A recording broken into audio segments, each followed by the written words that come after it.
For those of you who are familiar with my main channel, Football Fanalysts Network, you know that transparency is a very big thing to me. I don't think we can move forward and you can trust a fantasy football analyst without transparency. The running backs in this class, not only are they not as good as the 2023 class, but they're just not as deep. There's not as many prizes in this particular class. I've been scouting these rookie running backs for several weeks now, and the first thing I want to say before we go through these rankings today is a lot is going to change once the NFL Combine hits, because the Combine is very important for running backs. But today, we're going through the top 8 running backs in the 2024 Dynasty rookie class. This is a new channel exclusively for Dynasty Fantasy Football, so please go down there, drop a like on the video, and subscribe to the channel to show your support if you get value from this video today. Let's go ahead and dive right into it. So number 1, it's Jonathan Brooks out of the University of Texas. And I'll be honest here, it feels really weird for me to put a Texas running back at the top of the list for 2 straight seasons. There was a long stretch there where Texas running backs, it just really wasn't that great, right? And especially since Jonathan Brooks doesn't really have the traits that Bijan Robinson does, right? Like, he's not an elite player like Bijan Robinson is, with elite traits like Bijan Robinson had in that class last year, and he still does have. But Jonathan Brooks, as I said earlier, is just leading a class that is not quite as strong. But with that being said, Brooks does have impressive qualities, man. Like, he's got a very, very fantastic combination of vision and just a brutality in his running style. Honestly, he really reminds me of a guy like Isaiah Pacheco, who we were about to watch during the Super Bowl. This video is coming out before the Super Bowl. Jonathan Brooks really reminds me of Isaiah Pacheco, just with that vision to find the best hole, the burst to burst through that hole, and the willingness to just run over guys and not get shied away from contact. That's a very attractive quality in a running back, and this is a guy who's big enough to be able to handle that contact right there. We're going to have to see what his official numbers are, because as I say on this channel, do not trust college's numbers when it comes to measurables on their players. They lie because they have no incentive, to be honest. They actually have an incentive to lie a little bit to boost up their players. So Jonathan Brooks, I think his efficiency profile is great as well. His traits, as I just discussed, are very good. I just wish I saw a little bit more dominance as a receiver. It wasn't that he isn't capable of being a great receiving back. We just didn't see quite as much of it as I would like to see a guy getting, 30 or 40 or even 50 receptions for 300 or 400 yards. We just didn't see that with him. But Jonathan Brooks is a very clear answer right now at number 1. And at number 2, I do think that this guy has potential to be the number 1 if the things happen correctly. It's Bucky Irving out of the University of Oregon. I think Bucky Irving is, if you look around different sites, you'll see Bucky Irving as like the running back 3, the running back 4, the running back 5. Bucky Irving for Dynasty Fantasy Football, there's a lot of traits to like. This is a guy who's got a skill set that fits the mold of a guy like Alvin Kamara, a guy like Jahmyr Gibbs. This is what we see from a guy like Bucky Irving. So the beautiful thing about it is that he's really shifty. He's a very fast running back in this class. And the one-cut ability that he has, it's honestly devastating. Like, there's countless times on film where you can see him just devastate the defender when he plants that foot in the ground and cuts it up the field. One of the things that I look for very specifically when I'm looking at running backs on film, and by the way, if you're looking for film breakdowns and how it translates to Dynasty Fantasy Football, you can watch me break down the film of these prospects on the Patreon. You can join it in the comments below. But one of the major things I'm looking for when it comes to running backs is if the running back has a second or third gear when it comes to their speed on the field. This is something that you'll see from guys, in particular, over the past 5 to 10 years, guys like Travis Etienne, guys like Alvin Kamara, Breece Hall, and Jahmyr Gibbs. Bucky Irving is fitting that mold for me. that's a very important thing because it shows us that he can accelerate past the second or third layer of the defense. This is something that I'm seeing with Bucky Irving, and the receiving profile is absolutely great. You can see the numbers on the screen here. This guy has the skill set that I am talking about. So Bucky Irving, really what it is going to ultimately come down to for me is what is his size testing at the combine. If this guy comes in at 5'10", 180, 85 pounds, I won't be happy. But if he comes in and he's 5'10" and 195, 200 pounds, we've seen the model recently with guys of that size like Jahmyr Gibbs, like James Cook. So if he tests around there, I'm going to be really big on Bucky Irving to go forward. But the biggest thing other than that is going to be team fit as well, because we need to get him an offensive coach that can use him properly. Bucky Irving, I think the upside is very high here. At number 3, this is a totally different type of back. I've got Trey Benson out of Florida State. So Trey Benson is actually kind of a more interesting film study to me when I first started watching Trey Benson. You know, when you look at the guy's stature, this guy has the desired size that you would want in a running back as far as sustainability and durability goes at the NFL level. That he checks that box just visibly. I would imagine he'll be over 210 pounds when he reaches the combine. There was one play that he had in 2023 against Southern Mississippi where he cut across the field, and the speed and the big home run ability that he had, it was honestly a huge shock to me. I just wasn't expecting that type of guy to go across the field and just burn everybody down the sidelines. Like it was a total shock to me. This guy does have big playability. The big home run hits this guy has. Because I just thought this was a bruising short distance back. He opened my eyes in a very, very big way.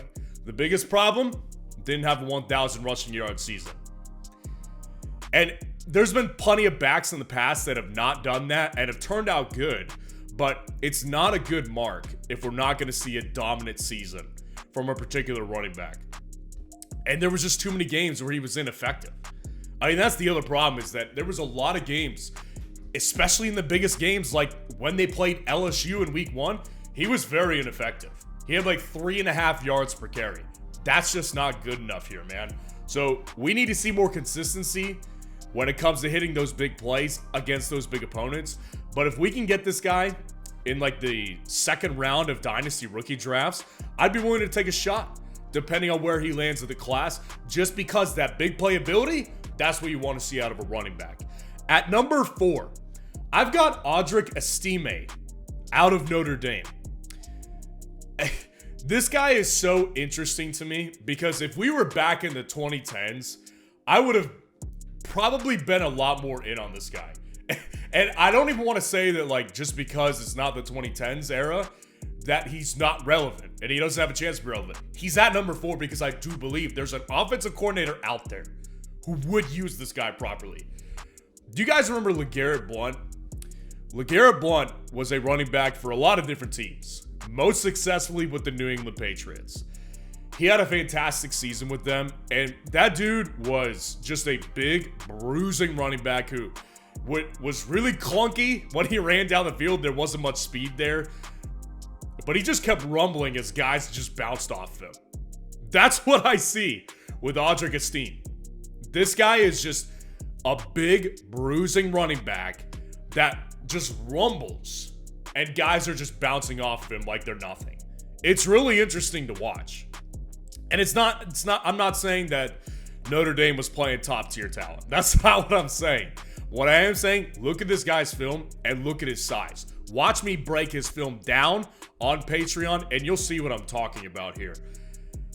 The positives with him are that I do believe, like I said, if he gets the right offensive coordinator, he's got the size and that specific skill set that an offensive coordinator would be able to expose a defense with. The negatives, though, he's getting the LeGarrette Blount negatives. This guy just was never really a workhorse back in an offense, aside from 1 year with New England. And we didn't see enough of a workload with Audric Estime in college football. So if he really is a LeGarrette Blount clone, he's got a couple years, I think, of fantasy relevance, but he's really got to take advantage of those early years in a particular offense. At number 5, I've got Marshon Lloyd out of USC. Marshon Lloyd is actually a really interesting guy because I do think that there's a lot of people out there who will kind of discredit what he did being at USC. And I'm not saying that he's a perfect prospect. He's at number 5 for a reason. But he's also at number 5 for a reason that's positive as well. This guy is unbelievably efficient. Like, look at the numbers on the screen. This guy is outrageously efficient. 7.1 yards per carry and 17.8 reception yards per reception. That's just on another level. Now, I'm not saying that he was a 30 reception guy, not even a 20 reception guy. This guy had not many receptions. He only had 13. So, take that with a grain of salt if you want to. That still means something, though, because it felt like this guy was a threat to score every time he caught a pass. Ironically, he didn't, but he made lots of big plays when he had the ball out of the backfield. This guy is just got a really solid skill set. He's got a lot of breakaway speed and burst to him. But again, similar problems to who I was just discussing a couple spots earlier, which is that there's no 1,000-yard season history for Marshon here. So, you just can't rely on a guy who, especially in the offense that he was in with Lincoln Riley, if he can't get 1,000 yards, that's a problem for sure. So, he's not a Marshawn Lynch. He's more like a Zach Evans in the sense that he was extremely efficient but never had 1,000 yards. I'm hoping he's a better player in the NFL than Zach Evans, but he's going to need the right coach. That's why he's here at number 5. At number 6, I've got Blake Corum out of Michigan. And I can already hear a lot of people saying, why is he not higher, right? Because I think the majority of people watching this video right now, you know who Blake Corum is. We're not catching anybody by surprise here. Like, the Dynasty community knows who he is because he almost came out in the draft last year, stayed at Michigan, and he was a big piece of the best offense, the best team in football in college football in 2023. So we know who Blake Corum is. And one thing that I've actually heard quite a bit this offseason is he the next Austin Eckler? Now, let's play devil's advocate for a second. He's got the size of Austin Eckler just based on the look. I mean, there's no way he's 5'10" when he measures in at the combine. And he looks to be around 195, 200 pounds. He's stocky. This guy is also, very important on his offense. But here's the big problem with that theory about Austin Eckler. Austin Eckler was a massive receiving guy in the Los Angeles Chargers offense for many, many years. Even this past year, he was one of their best leading receivers. Blake Corum almost has no receiving upside. He has gotten very little receiving profile. And the ironic thing is, I actually think that he's a better runner than Austin Eckler ever was in Los Angeles. I actually do. But with that subpar of a receiving profile and the size that he's at, how likely is it going to be that he gets 210 to 250 carries on a yearly basis from a team who drafts him? Because that's what he's going to need to give you even sniff top 12 running back upside of Dynasty. I don't think it's very likely unless he goes in the second round. And I'd have a hard time believing that he goes. So we'll have to see. Again, there's a lot that can happen. We're filming in February. But Blake Corum, I need to see more from him during the combine especially. Dylan Johnson is at number 7 out of the University of Washington. So Dylan Johnson, I think that he was just in a situation where he fit Washington's offense perfectly. Washington's offense with Kalen DeBoer was just extremely efficient, and Dylan Johnson has a very broad skill set, and he could kind of do a little bit of everything. He could run up the middle, he could go on the outside, break off big plays. He's got a little bit of a steady and just kind of stable, workload and skill set that a guy like Zach Charbonnet has, and he did have as a prospect. The problem is that I don't think that he's excelling at anything, though. Like, there's nothing that I watch with him and I'm like, wow, if an offensive coordinator knows what he's doing, gets a handle of that, his speed, his elusiveness, his pass catching ability, we're in trouble. I just don't feel that way with him. I think he's fine. I think he's just fine. And much like Blake Corum, the problem with, a guy like this, Dylan Johnson, was in college for 4 years. So a longer college career, that's not a great thing for wide receivers. Well, it's even worse for running backs in Dynasty Fantasy Football. Everybody understands that. So, the diverse skill set, I think is going to be good for a team, but I don't think that he's ever going to really be a team's number 1 running back undisputed. To round it out at number 8, I've got Ray Davis out of the University of Kentucky. So Ray Davis right now is just, I don't want to sugarcoat this one. I think he's just the best of the bunch out of the 13 running backs I've scouted so far. I've got plenty more to do. Ray Davis, I think he's the best of the rest. There's really just not much there's just not much spectacular there. He does the unspectacular things well. He gets the hard-earned yards. He gets the short yardage done. He's got some receiving upside. He got it done for Kentucky in 2023. That's about it, man. I mean, he's just not explosive. This guy's not efficient enough, and he just doesn't have that defining quality similar to like a Dylan Johnson. We were just talking about that. And maybe that's an unfair take, right? I understand that. Well, let's look at this guy, how long he was in college. He was in college for 5 years. He's 24 years old already. And it took him until his second season at Vanderbilt, and he was on 3 teams in college. It took him until his second season at Vanderbilt, which is his 4th